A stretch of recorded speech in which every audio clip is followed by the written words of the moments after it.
Well, this is exciting. I get to see you during the day. It's like a lunch break. It is. This is literally my lunch break. Yes. And I think we're going to try to do these more often. And so to break us into the lunch break, this Tuesday lunch break hour, I'm so excited. We're going to do a little mini-sode all about one of my favorite people in the world. Mine too. Watching her backstage right now going, oh boy, all the pressure. And I'm so excited because not only can you see her currently as the understudy for Monty in Operation Mincemeat, which obsessed, but she has done really incredible things like Catherine of Aragon on the Berlin tour and Waitress, and like, oh my God, the powerhouse acting, singing, and just all of her great person. I am excited to bring you on Gerianne Perez, everybody. Yay! Let's go. Father is here. Father is here. My little geniuses. Well, happy Tuesday afternoon. Hello. Thank you so much for having me. I appreciate it. You know, I've only been trying to get you on the show for like 2 months or something. Exactly. No, it's no lie. It's truly. You've been super busy though, which has been great. Yeah, I can't complain. It's been lovely, especially September ended up being at the end of August into September was just an absolute whirlwind. It was my birthday month, so it just has been a little kooky crazy. Thank you, Virgo. Mm-hmm. Yeah. I have to tell everyone. So in the everyone tags you guys are getting right now that's telling you to watch this stream, I have posted Gerianne's Instagram. Yeah. Make sure you give her a follow because she is up there with one of the top content creators in the Broadway community right now. It's true. Like, funniest reels, amazing content. Like, I mean, this is just our like half hour to shower you with compliments. I am always sweet. like Thank you. cracking up, and also like not just like some funny, awesome, hilarious content, but like very informative. Like I know you also do some like tutoring and like teaching moments as well. So like there's also like a great mix of content on Gerianne's feed. So definitely one to follow. Definitely recommend. Go give a follow. We'll also post it on the bottom of the page. Amber, you're half of a floating head. I don't know if you know this. I'm sorry, I didn't know. Amazing. There we go. I was on FaceTime with my niece for a second. Right. My nephew will only FaceTime me if he is laying down, getting ready to go to bed. So I'm just used to seeing like half smushed face. Absolutely. Yes. It's just the eyes and the forehead. Yeah, I mean, that's fine. It's very, was it Wilson from Home Improvement? Home Improvement, yeah. For sure. Well, so no, I don't know. Are we allowed to say what information you got like a little while ago? Oh, sure. I mean, it's now on the social media already. Okay, I didn't post about socials. Well, do you want to? Yeah, sure. So I just got word today that I will be on all week as Monty. So that's crazy. You know, one of the crazy things about being an understudy is you can have these scheduled dates in advance. Absolutely.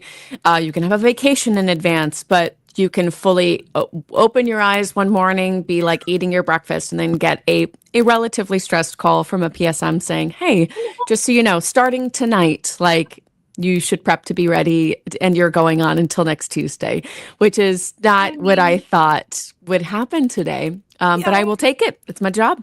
So yeah.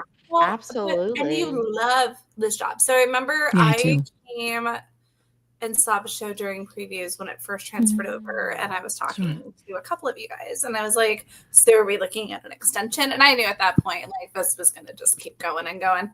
And I think Jack said it was just like, well, we hope that you guys like us. I was like, are you kidding me? They are embracing the hell out of Mince. Like, my God. Yeah, especially that preview process. I don't think that they could have anticipated that it would be so beloved, and also it was twice the house. Like so they were getting applause and laughter and all. And there's these moments that they hadn't even anticipated out in London. Right. But it has been wonderful. I think that some people think that like we didn't pop off the way we anticipated. Actually, within the building, we weren't even sure we were going to pop off at all. Like the writers specifically were like, we'd love if we ran one night on Broadway. You know what I mean? So like the fact that it's run this long and that we should relatively feasibly be making it to February, which is our listed deadline, like that's great. Like that is more than any of us from within the building actually were anticipating, because it is a very specific show. It could have very well been steamrolled in such an incredible season. So when I got hired, I was like, we'll make it to June. That's what our initial date was. You know what I mean? That was our initial ticket sales through moment. So it's this thing that we thought we were going to explode and be massive and this and that. That's like surely not the thing. And the building is nice because we didn't have expectations. Like everybody is just like happy to be there, happy to go to work. Like nobody really complains. Right. We're just having a good time, it's just a blast. You're literally having fun with your friends on stage. Like,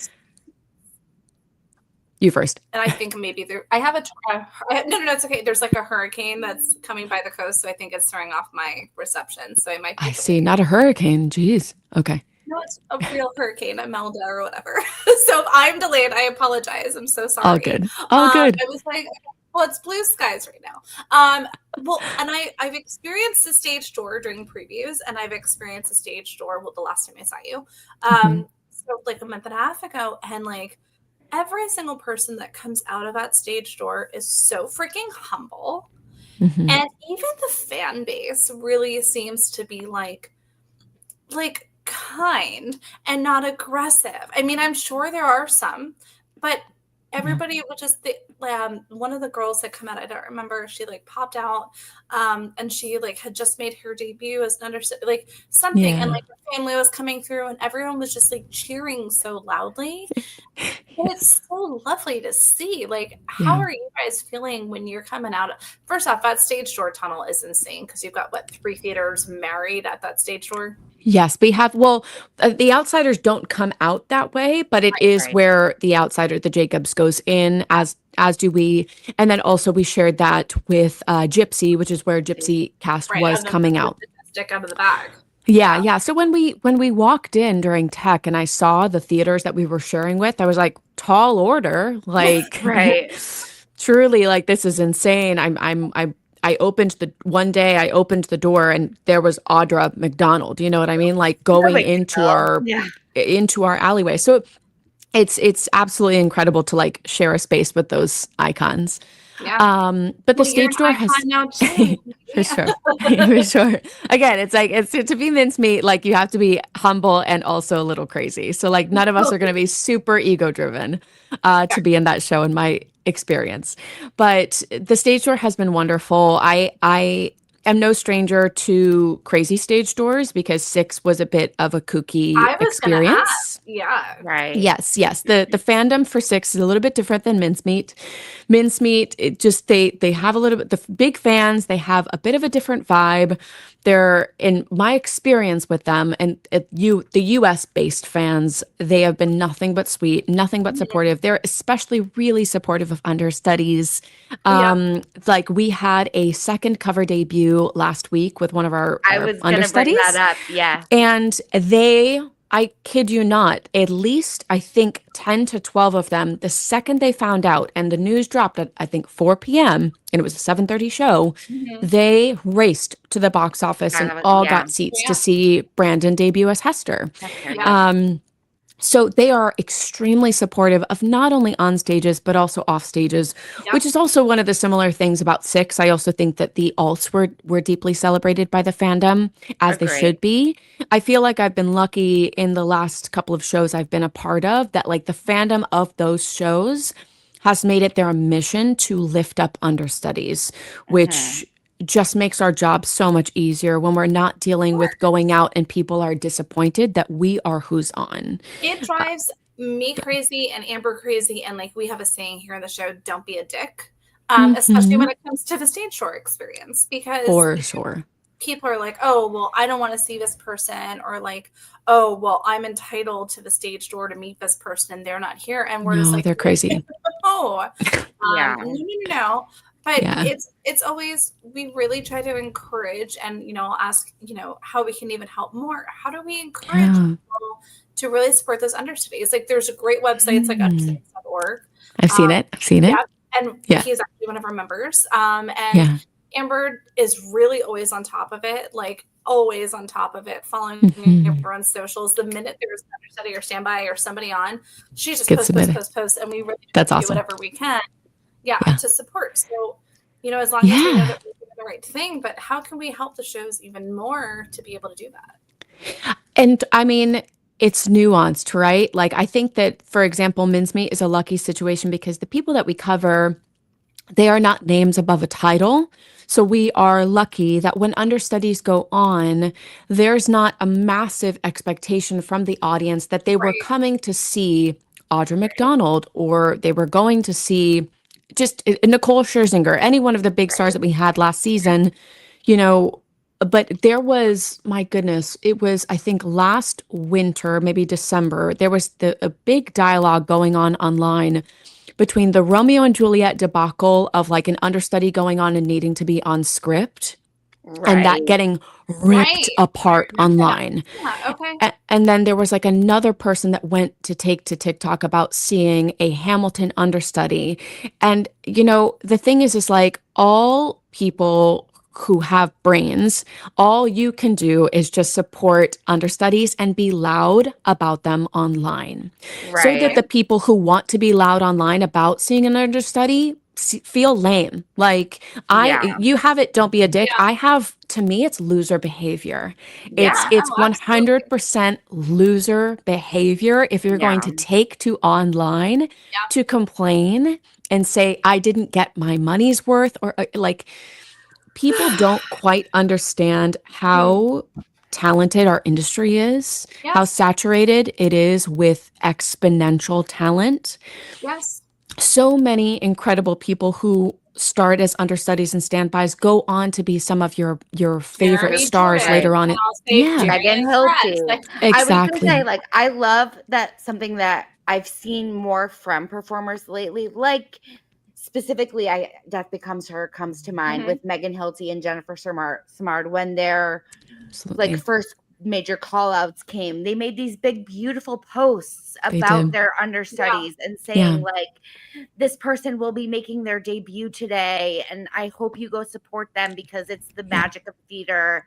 And like, just those uplifting moments, I think, spoke so highly of not only them as performers, but made it more accepting within the audience to go see those performers and say, you know what, it came from the performer themselves. Maybe I should give them a chance. Exactly. Well, and it comes to mind like Cabaret. Like, look what happened with Cabaret. Like, David Marino, love them. Marty Lauer, like, hello. Yes, and I stayed longer in New York to go catch David's debut. Amazing. Debut because Dave's parents are in our group and I was on the phone and I was so excited, but like and then all of a sudden like David and Marty are now above the title for Cabaret towards the end, and it's just like incredible. That's incredible. Like, and that's, and also like to speak to those posts like that, like the one that I remember seeing specifically was like Megan Hilty's, that there's an additional thing of the people in power in our industry also lifting up understudies. I think that sometimes producers are fearful that people will listen. We all know that a lot of times producers are thinking like they have to think about the money, right? I think that sometimes they're fearful that if there's a lot of transparency around understudies going on, then audiences will feel emboldened to try to ask for their money back, and then you're dealing with a box office issue. So it's one of those things where it's like, not my circus, not my monkeys. You have that thing that you have to worry about. I have my thing to worry about, which is going on stage and doing the best job that I can be, or I can do. But I do think that within the theater community, it does help when the people that you cover post about you and they celebrate you going on.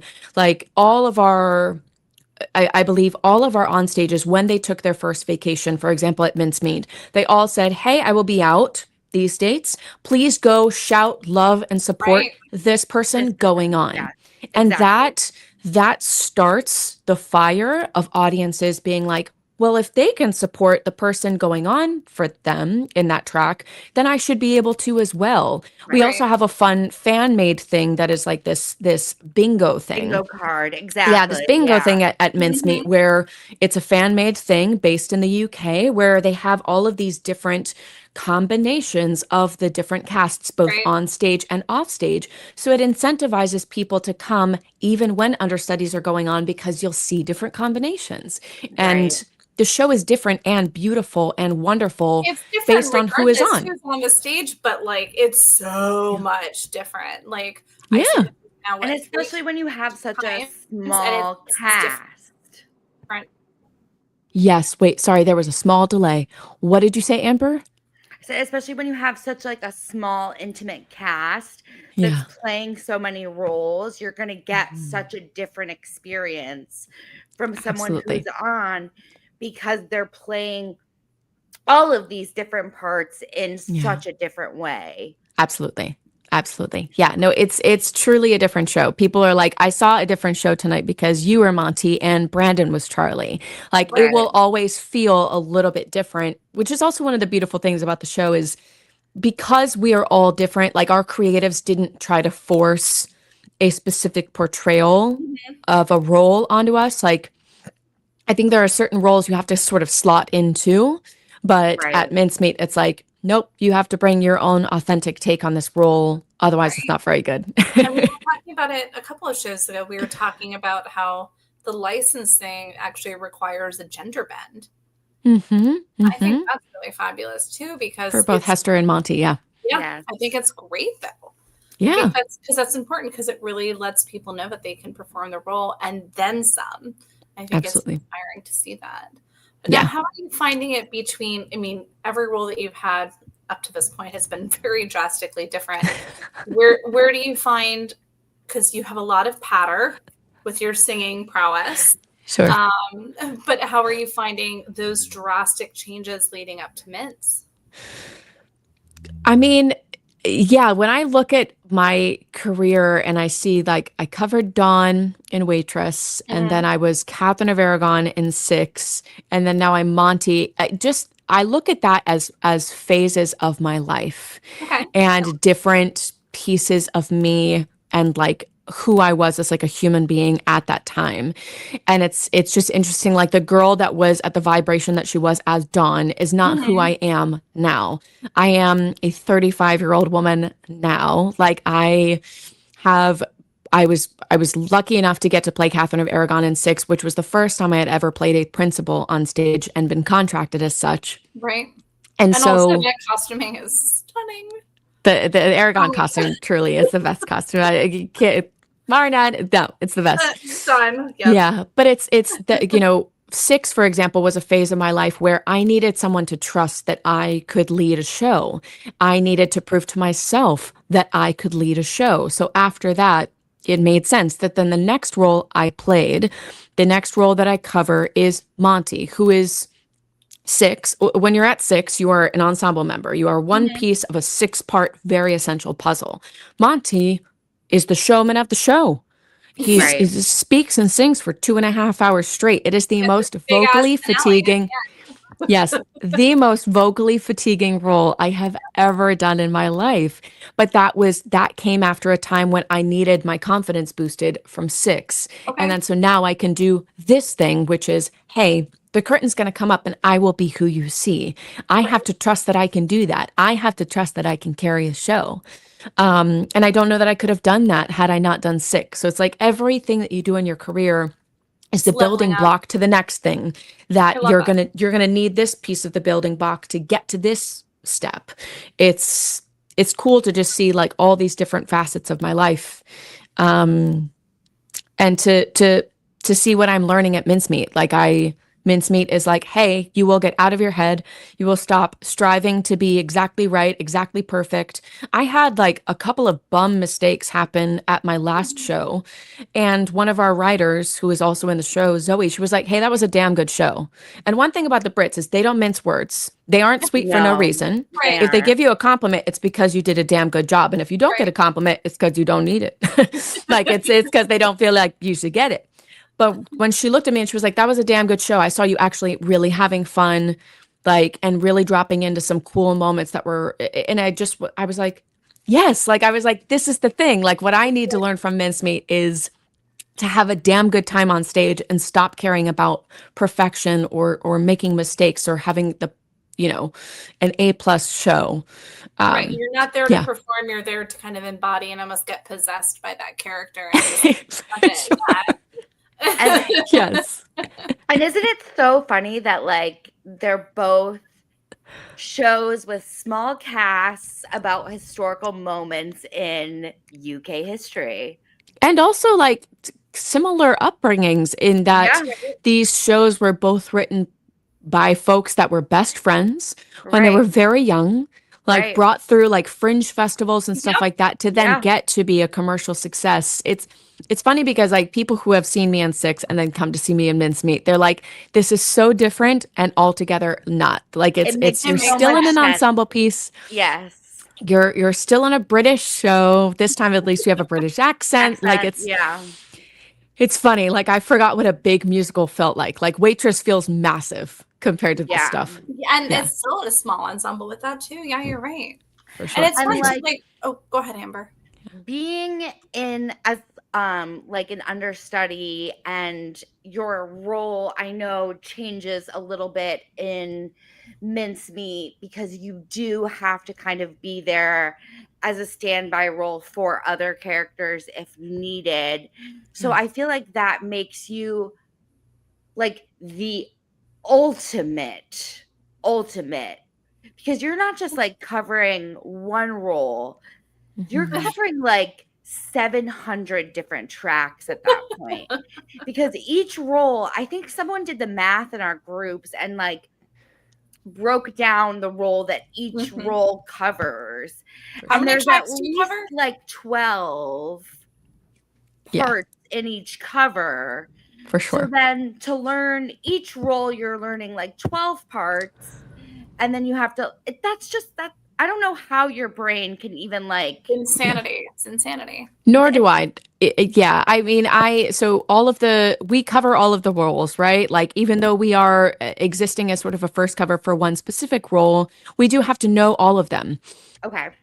So for example, I'm actually in the process of prepping to go on for my second cover. I'll be doing a second cover debut for a coverage moment in a few weeks. And so over the weekend, I have been working on Bevan. This morning when I got the call, hey, you will be on all week for Monty. I was like, oh, today I'm going to have to cancel the plans that I had. And I will be, watching the show, like reviewing the show, like watching my archival to completely get Bevan out of my brain and get completely in Monty and zero in on Monty because this will be 9 shows back to back that I do, right? Yeah, it's going to be 8 this week. And then I'm also doing next Tuesday. So I have to be locked in. I can't be thinking about Bevan's lines. I can't be thinking about Hazelden. No, like that second cover brain has to go to the wayside. But that's one of the interesting things is because we are covering principles, the amount that we have to know is massive. Whereas when I was swinging Waitress, a majority of what I was swinging was ensemble. So I wasn't memorizing a ton of lines. I wasn't memorizing a ton of solos.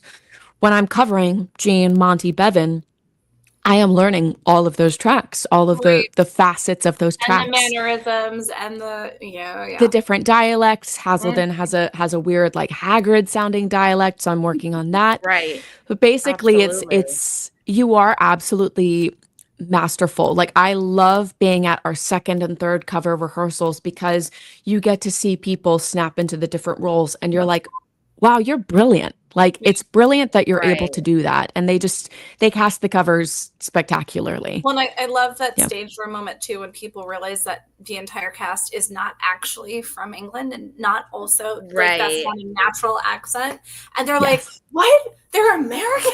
Like, it's a great thing, but it takes just- so much damn talent.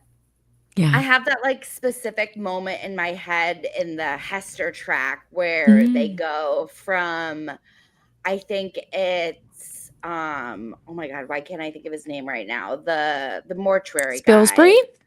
Spilsbury, like immediately Spilsbury, like, and then like the next line is immediately like a Hester line, and it's like the transition is like flawless. Mind blowing. Yes, it's brilliant. It's literally like Jack like puts on glasses and it completely embodies Like- a different person. Like takes like jacket slides off, glasses on, and it's like Spilsbury, Hester, and I'm like, I don't even know like how you have just. I just done want the that Spilsbury moment. costume. Yeah. That's all I care about. Yeah, that's Say that again, Heather. Oh, I just want the Spilsbury costume.